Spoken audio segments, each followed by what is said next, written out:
Hey everybody, this is the Husky Update, week 2. So we're going to start off with the trivia winners from last week. Last week's trivia winners, the question, if you remember, was what American League team had the worst record in 1990? The answer to that question is the New York Yankees. Anytime I can say that the Yankees have the worst record in the league, I'm going to say it constantly over and over again. So don't forget, in 1990, the New York Yankees had the worst record in the American League. And I don't really care about the recent years, so stop emailing me about them. The answer is the New York Yankees had the worst record in 1990. The winners from the staff, Mr. Tom Guerin, and from the students, 12th grader, Mr. Andrew Gonzalez. I will be calling both of you tomorrow to tell you what you have won and to arrange delivery for that. Thank you, everybody, for participating and sending in your emails to Miss Rangel. We're going to have another trivia question towards the end of today's announcements, where it'll be a little bit different. You'll be calling her home phone number, so we'll get to that in a second.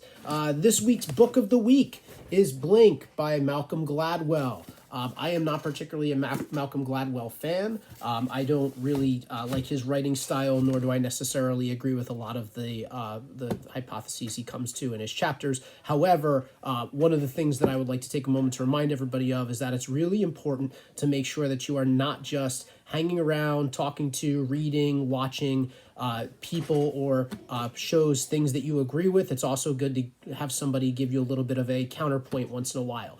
So argument is good sometimes, as long as it's done in a respectful fashion. Next, make sure that you are tuning in every day for the announcements. We just started that on Friday. Mr. Anthony Fosus got the first set of announcements done. They are phenomenal, and they will help you stay in tune with what's going on, including virtual meetings for our clubs and activities that are taking place after school. If you'd like to be a host for the morning announcements, please email mrhsinfo@marsd.org. Incidentally, I'm noticing my eyes are all over the place on this. I just want to explain, on this side, I have some notes because these have gotten longer. On this side, I have no idea why I'm looking to the right side of this iPad right now. I should be looking right there. So it's really weird, and at some point, I'm sure that I'll be able to figure that out. So morning announcements, if you want to be a host, email mrhsinfo@marsd.org, and they will get back to you and try to get you on the schedule. We have lots of great content this week. There's a Student Athlete of the Week presentation by the Athletic Leadership Council. Mr. Tiberzi is way better at these videos than I am. Since he sent it to me, he has been reminding me of that, sending me text messages, calling me, kind of, razzing me a little bit. And like any mature adult, I'm simply saying, I don't care, Phil. I don't care. I don't care that you're better than me at this. I don't care. Sorry. So, also beneath me are strength and conditioning workouts, as well as some ergonomics exercises from Mr. Getz. Mr. Graber has put together some strength and conditioning workouts for those students who really need something in addition to the phys ed work that they're doing. And the ergonomics exercises are great for anybody, parents, students, staff. When we're spending all this time at our computers, by all means, we got to make sure that we take care of our backs, as I'm leaning forward, like darting into the iPad. Whoa, and now I just hit the brake on my chair. So we want to make sure that that was not planned, by the way. So we want to make sure that we take care of our backs while we're spending all this time at the computer. In addition, there are updates on virtual tutoring that you can get, Brookdale Community College acceptance updates. I'm still staring to the right side of the iPad. It's got to be bothering you because it's bothering me. The start of our virtual book clubs and New Jersey Student Learning Assessment updates that have been provided to us by the New Jersey Department of Education.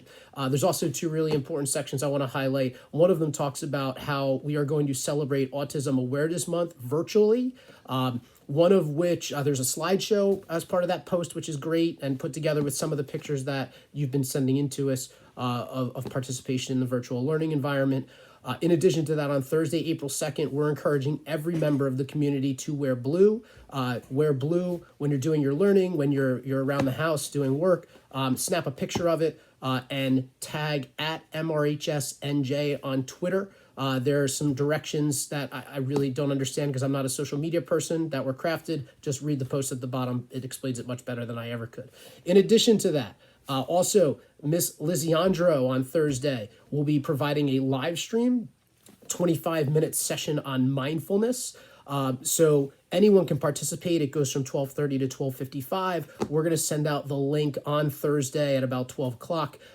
It's also the first time we've ever done anything like this, which is pretty cool. So make sure you jump on and participate in that.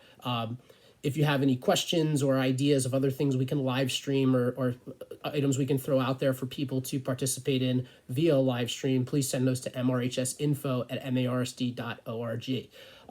The trivia question of the week, all right? This is the one where you're going to have to call Miss Rengel's home phone number. I'll get that to you in a second. The question is, what band was the first major label artist to release a single directly onto Napster before it was available in stores in 2001, right? What band was the first major label artist to release a single directly onto Napster before it was available in stores in 2001? I'll give you a hint. They did it 6 weeks before the album went live. The title of the song is I Did It. Great band, somebody I used to follow a lot. So now for Miss Rengel's phone number, her home phone number, so you can submit it. The phone number is, I'm not really going to give you Miss Rengel's home phone number, but I'm sure that she was watching this, just waiting to see if I was actually going to do it or not. No, the way to submit your responses, it will be the 601st, right? 601, 601, the 601st submission. It doesn't matter how many times you submit it, just keep sending it in. The 601st submission to Miss Rengel's email address will be the winner. There will be one winner this week, one winner, just one. I'm still looking over to the right side. There will be one winner, just one, and now my finger is off the screen. One winner. Oh, there we go. There's, we're getting closer. One winner this week, 601st. Submit it to Miss Rengel. That's PREINGLE. What band was the first major label artist to release a single directly onto Napster before it was available in stores in 2001? Madawan Regional High School, I hope you had a good time laughing at me. I hope you had a little bit of fun with this 7-minute update. Make sure you get some rest tonight. You've got school tomorrow.